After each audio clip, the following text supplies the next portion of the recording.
ሀና በድጋሚ ባየችው ነገር ማመን አቃታት። የተፈጠረውን ነገር ለሰላም ነግራት ሰላም እርግብን እንዴት እንዳገኟት ያገኙባትን መንገድ ስትነግራት ቪዲዮውን ካላየሁ ብላ ድርቅ ትላለች። ከዛም በኋላ ሰላም ቪዲዮውን ከፍታ ስታሳያት ያየችውን ነገር ማመን አቃታት። በጣም ደንግጣ ስልኳን ከእጇ ላይ ወርውራ ምን አምላኬ ሆይ ይህን ከምታሳየኝ ሞቼ በሆን ኖሮ ይሻለኝ ነበር ብላ ክፍሉን ለቃ እየሮጠች ትሄዳለች።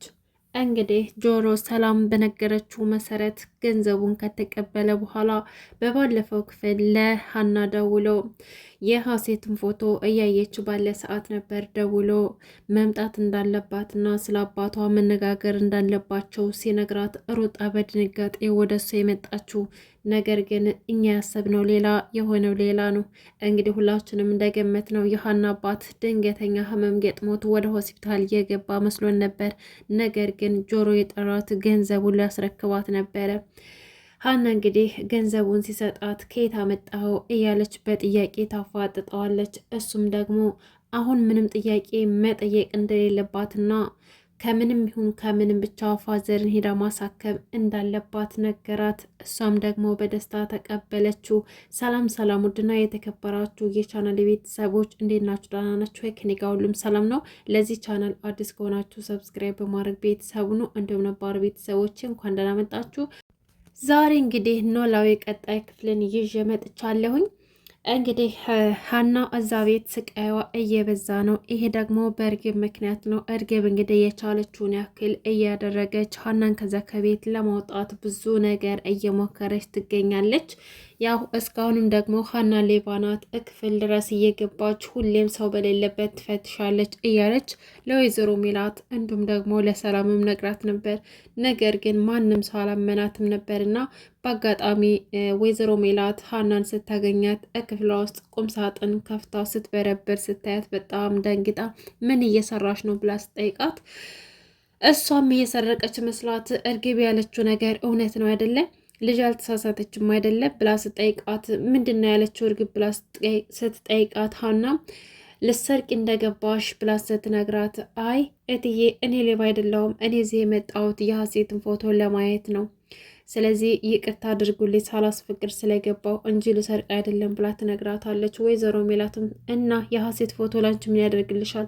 ደግሞስ ደግሞ ከፈለሽ እኔን ብትጠይቅኝ አላሳይሽም እንዴ? እንዴት ነው መኝታ ክፍሌ ድረስ መተሽ እምትበረብሪው? ትልና ወይዘሮ ሜላት የሀሴትን ፎቶ አሳይታት ነበረ። ከዛም በኋላ ነበር እንግዲህ ሀና ያን ፎቶ ስታይ ማመን አቅቷት ስደነግጥ በዛን አጋጣሚ ጆሮ ደውሎ መምጣት እንዳለባትና ስለ አባቷ ማውራት እንዳለባቸው ነግሯት በድንጋጤ ፎቶውን ወርውራው ሩጣ እንደ እብድ ያረጋት ወደ አባቷ የከነፈችው።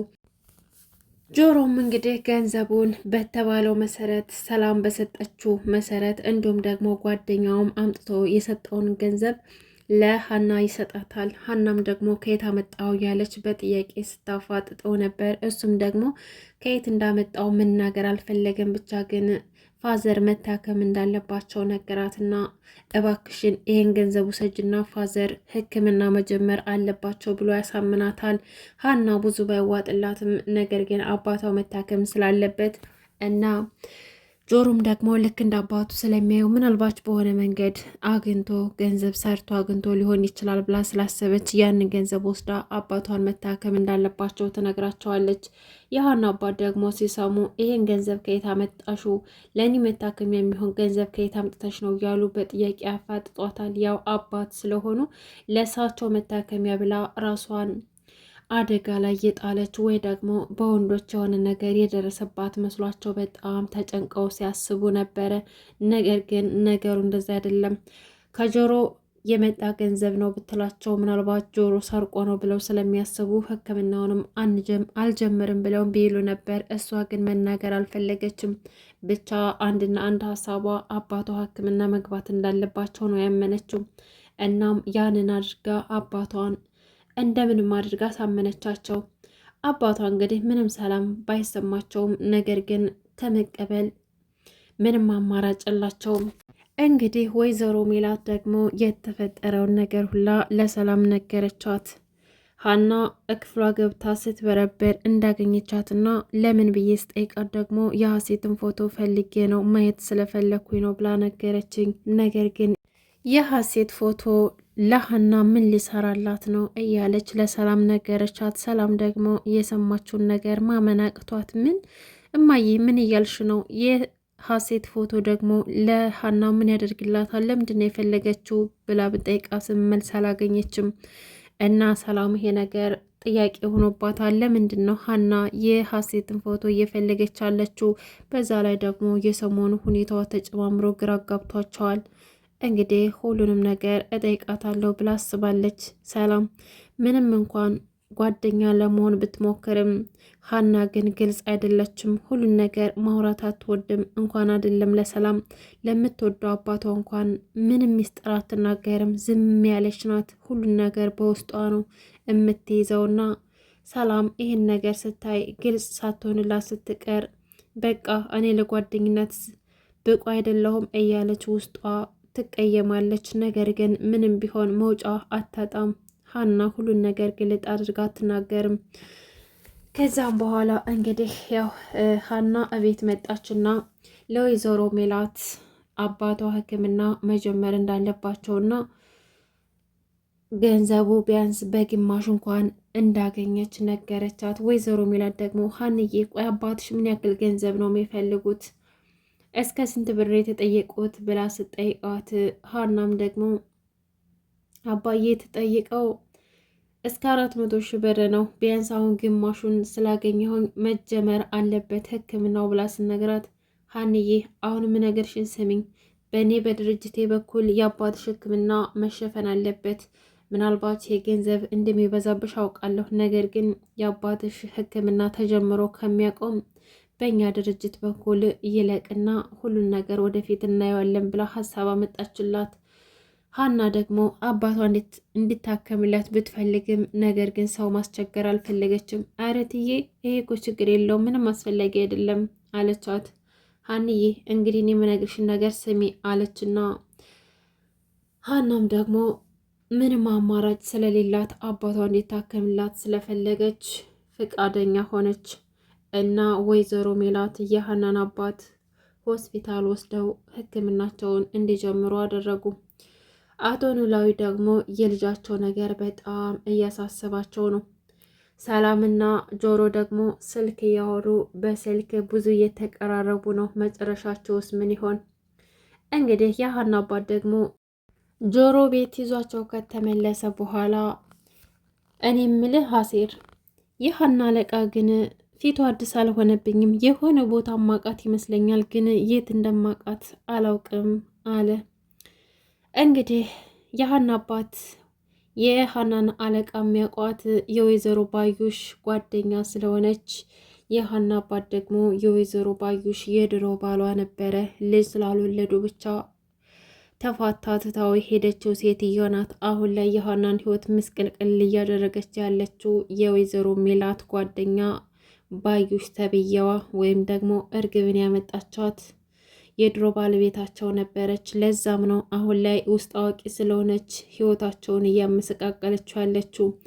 እርግብ ደግሞ በዚህ ሁኔታ ረዥም ዕድሜ አይኖራትም እዛ ቤት። ምክንያቱም አሁን ላይ ሀና ማንነቷን እያወቀች ነው። የሀሴትን ፎቶ ስላየች ሀና ሙሉ ለሙሉ ቤተሰቦቿ ወይዘሮ ሜላት እናቷ ወይዘሮ ሜላት እንደሆነች እና ምናልባት ያ ፎቶ እንዴት እንደገባ ብቻ ለሷ ጥያቄ ሆኖባታል። እዛ ቤት እንዴት እንደመጣና ነገሮች አጋጣሚ ናቸው ወይስ ምንድን ነው ወይስ ደግሞ እኔ ወይዘሮ ሜላት ልጅ ነኝ?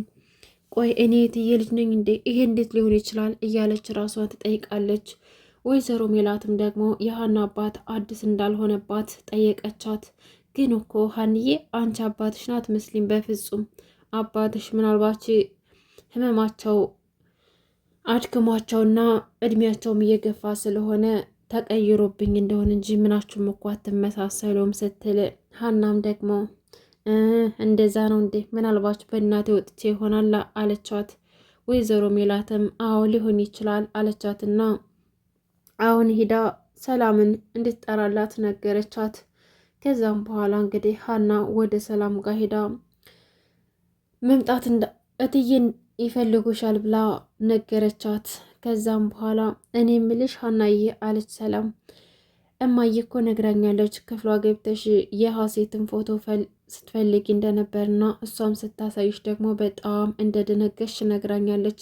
እስኪ ንገሪ ምንድን ነው አስደነገጠሽ? የሀሴትን ፎቶ ስታይ ለምንድን የደነገሽው? ደግሞስ ለምንድን ነበር ስትፈልጊ የነበረው አለቻት። ሀናም ደግሞ አይ እኔማ እኮ አይቼው ስለማላቅ ማየት ፈልጌ ነበር፣ ግን እኔ በጣም ነው የገረመኝ። ምን እንደምልሽ አላውቅም ሰላምዬ፣ ምንም ባትጠይቂኝ ደስ ይለኛል። ግን እርግብ እንዴት ነው ያወቃት? እንዴት ነው ያገኛችኋት ብላ ጠየቀቻት። ሰላምም ደግሞ እርግብን ያገኟት ቲቪ ላይ በቀረበው ፕሮግራም እዛ ላይ እንዳገኟትና ይዛቸው የመጣቻቸው መረጃዎች ደግሞ ትክክለኛ ስለሆኑ ነው የተቀበልናት ብላ ነገረቻት። ግን ቅር ካላለሽ ዩቲዩብ ላይ የተጫነውን ቪዲዮ ልታሳይ ትችያለሽ አለቻት። ከዛም በኋላ ቪዲዮውን ስታሳያት ሀና ማመን አቃታት። ወይኔ አምላኬ ሆይ ምንድን ነው የምታሳየኝ? እንዴት ይሄ በአደባባይ ሊሆን ይችላል? ይሄን ከምታሳየኝ ምን ነው በሞት ግሻ ላይ ነበር። እንዴት ይሄ ሊሆን ይችላል? ይሄንን ማይበት አቅም የለኝም ብላ ስልኩን ከእጇ ላይ ወረወረችውና ጥላት ትወጣለች።